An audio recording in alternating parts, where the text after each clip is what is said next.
I'm pretty sure I have a shadow on my face from the air freshener in my car, as well as just the sun being really bright. So I don't know how close you guys are to my face. Actually, I'm gonna zoom out.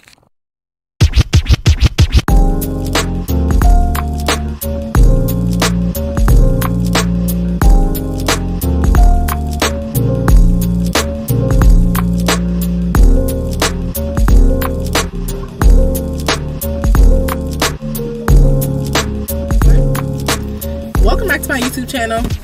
I got you guys set up on my camera. I'm gonna try to slide back a little bit more. The sun is shining extra bright, and I'm pretty sure there is a glare from my air freshener. Y'all, the struggle is slightly real today. I just realized that I signed Josiah up for soccer, but in the midst of doing that, I signed him up for what is it called? The wrong age group. Instead of being with his second grade team, they have him signed up for, oh my gosh, they have him signed up for the first grade team. So fingers crossed we'll get through to who we need to get through, because this is crazy. Legit. So fingers crossed, like I said, everything will all work out, all will be well, and I don't have to worry about that, because that'll be tragic. And he's banking on playing with the same team members that he's been playing with for the last 2 seasons. So, anywho, y'all, when I tell you these last couple days have been trying, I wish I could really break down to you guys how trying and the testing of my faith has been. And I've just been like, Lord, I'm gonna see a victory, because that's the only thing I can think of that is going to help propel me into where God is trying to take me. And like I said, I've been watching that series, The Chosen, which I binge watched that whole thing. I was literally down and out for the whole weekend, so I literally watched that. I watched the whole thing, all 3 seasons, this weekend, because I haven't been feeling well, so I was in the bed, so I was like, I'll just watch that. But it was just saying, we are not exempt, and I have to always remind myself that as Christians or as Christ followers, we are not exempt from the trials, from the hard things in this life. And when hard things arrive, the first thing we want to do is retreat, because we shouldn't have to deal with the hard things because we have Christ on our side. No, it's because we have Christ that we are able to deal with the hard things, and that's how we have to flip it. So when there's been a lot of prayer going on over here, a whole lot. I can't even tell you how much I've been praying on my end, because I'm just like, Lord, I need your help. I need your guidance on what to do, especially when it comes to the promises of God, and when they begin to manifest and you see them manifest, and I remember speaking about this, when the promise begins to look chaotic, and how we are supposed to subdue the thing that God has called us to. Not people. We're not supposed to subdue people, but subdue the blessing. Keep it under control and have authority over it when it begins to kind of look a little haywire, or when it seems to look a little left in your mind. It's like, okay, Lord, I just want to retreat. I really don't even want to go through with this, because this is becoming extremely trying, testing. Every area of my life is being tested. Or every ounce of my patience, I should say that, not every area of my life. Every ounce of my patience is being tested through this. And it's just like, Father, it's me again. Back telling you, and I know that he knows, but it's always so reassuring to be able to speak back the words to the Father, and just say, Lord, this is where I am, this is how I feel, and being honest and open with God about where you are, and not feeling like God can handle you being mad. He can handle you being upset. He can handle you being sad. So you don't ever have to worry about oh my gosh, I'm hurt God's feelings if I say this. No, he understands, and he loves our vulnerability. So when we are vulnerable and we come to God with our mess, and when we come to God with what feels like it's falling apart, Lord, okay, I heard it said today, I didn't finish the sermon but Tim Ross is preaching at Transformation Church on Sunday, and oh Jesus, I lost my throat.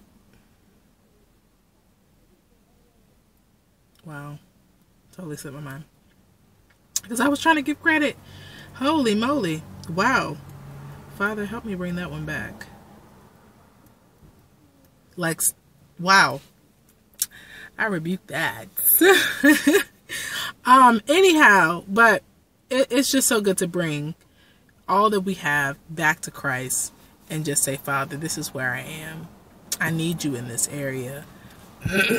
And when we do that, he honors our feelings. He honors because he walks this earth just as we did. And just even watching the Bible story come to life, or the Gospels come to life in that series, it just opened my eyes to a brand new perspective, because sometimes we read the word as if it's fiction. You know what I mean? Like, the Bible can almost seem like a fictional book to us, or we forget that these were actual humans living out these lies, because we see the expected end. We know the expected end. We have read from beginning to end what happens in these stories and in these parables, in these scriptures, that we forget that these are actual people walking out. Jesus was an actual person walking out the will of God without faltering, without giving in. Yes, he had a time where he was sad, he was angry, he was upset.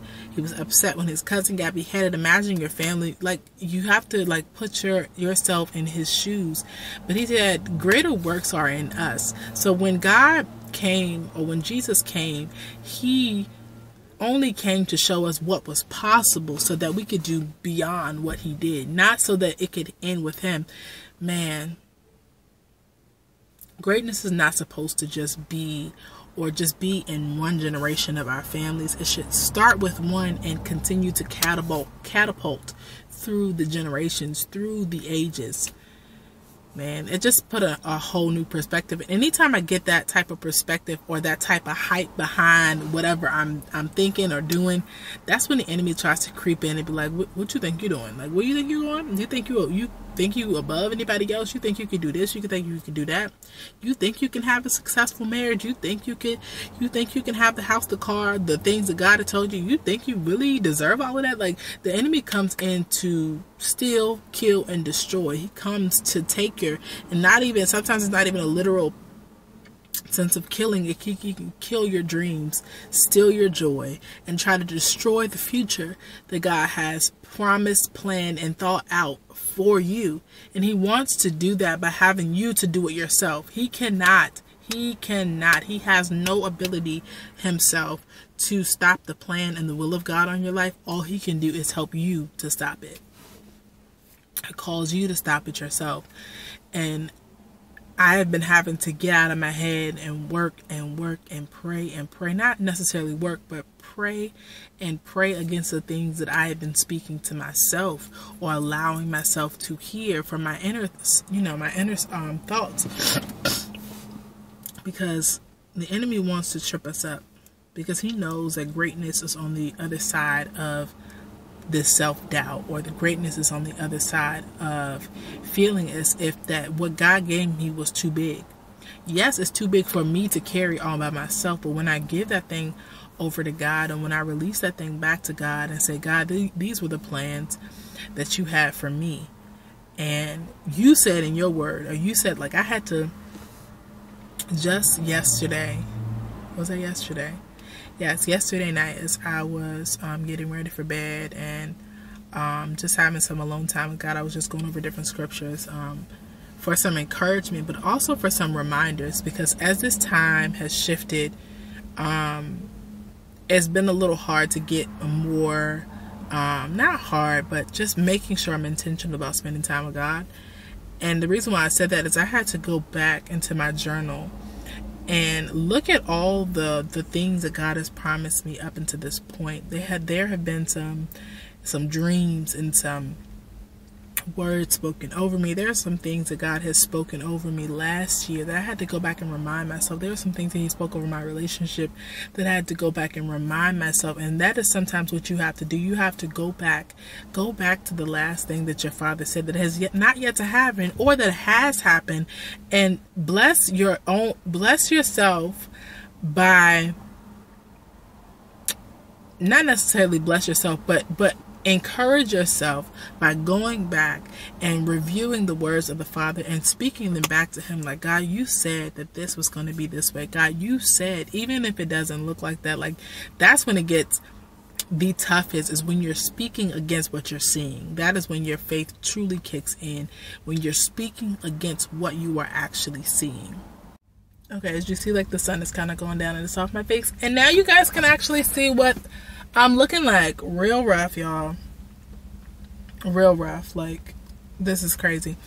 I told you I've been in bed all weekend. I did not go to work this morning because I had an appointment with my primary. I had a follow-up. She had to do a couple blood work, and I knew I needed to go grocery shopping, so I just ended up taking the day. And so this is why I'm looking like this. And I still feel like I haven't been home much, because I feel like I did that, went to the grocery store, came back home, helped my fiance pack for his vacation next week, and then, helped him pack for his vacation for next week, or for this upcoming weekend.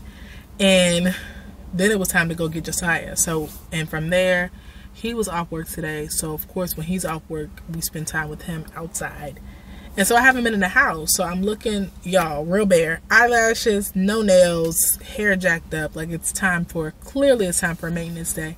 So I will be doing one of those very, very soon. Definitely this week. Unsure what I'm going to do to my hair. So once I come up with that plan, then we can go on and do whatever else.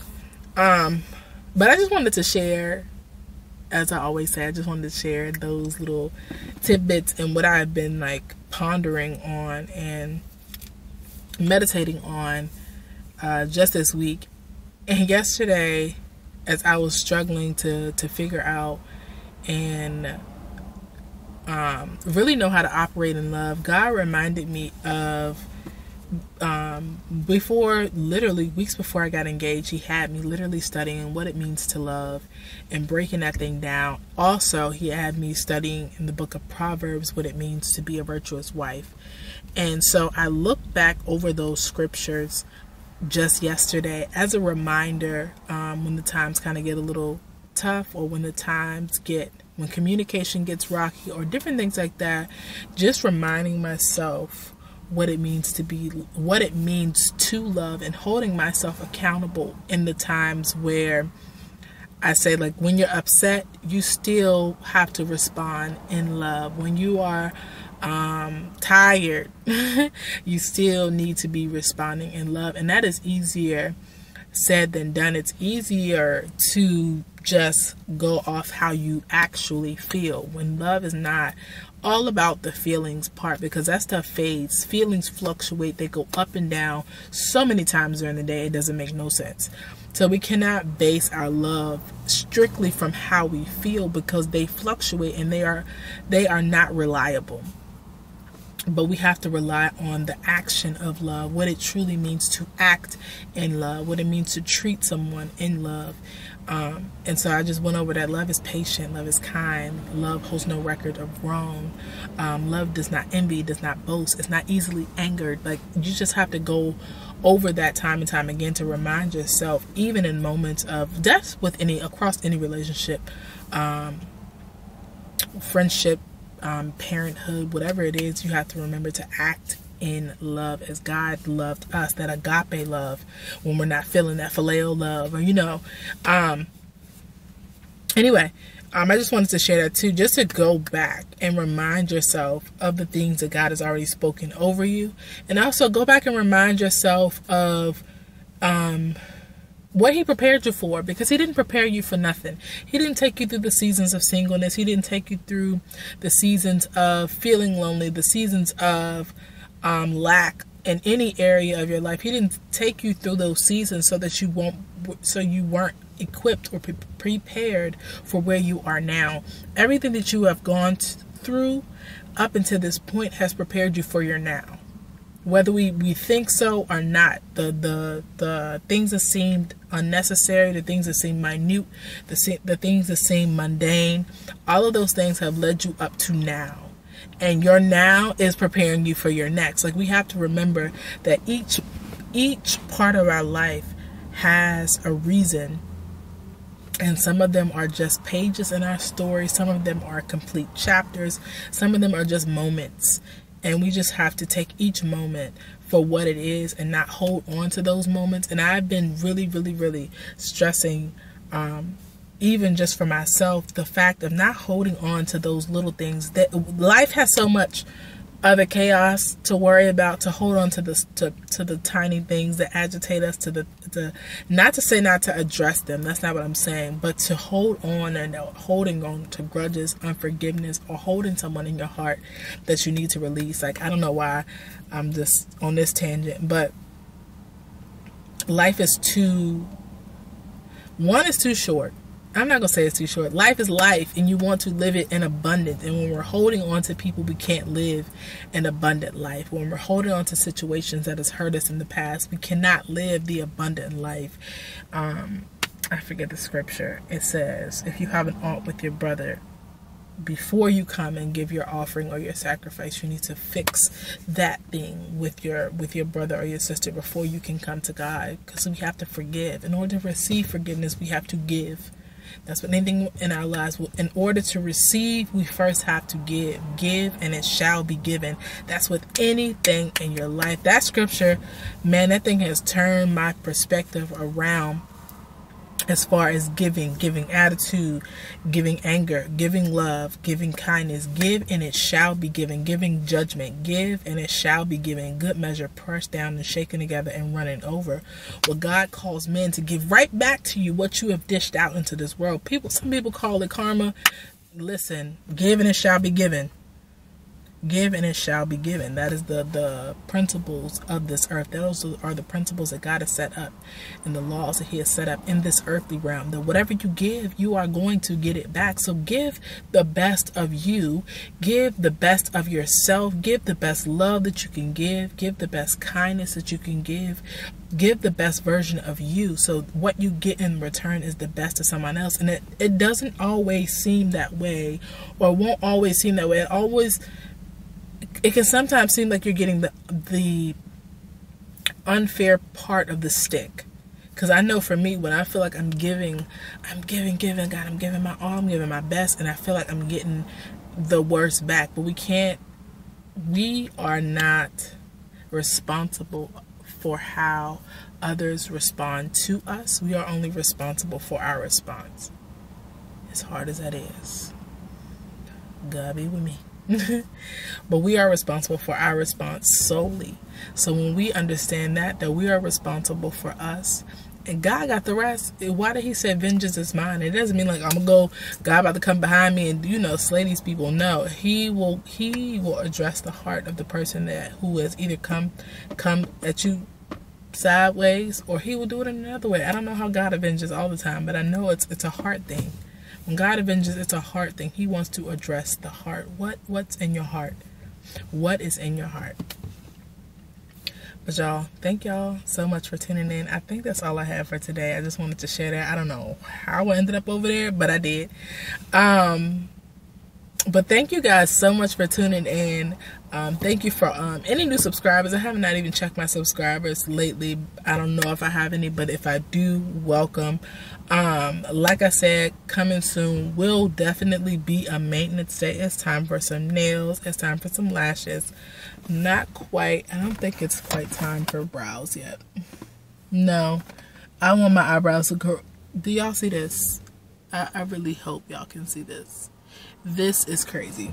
I never even noticed it until the other day. Like, there is a bald spot in my eyebrow. And now I have to look back at my pictures and see if the lady, this is what I be doing my brows at home, because they be trying to jack me. The older you get, the slower your eyebrows grow back. Like, that's not okay. That's not cool. And I don't want my eyebrows to be thin. So we might be woofing it for a couple months until these brows grow back. Anywho, thank you guys so much for tuning in, and I will catch you guys next video. Bye.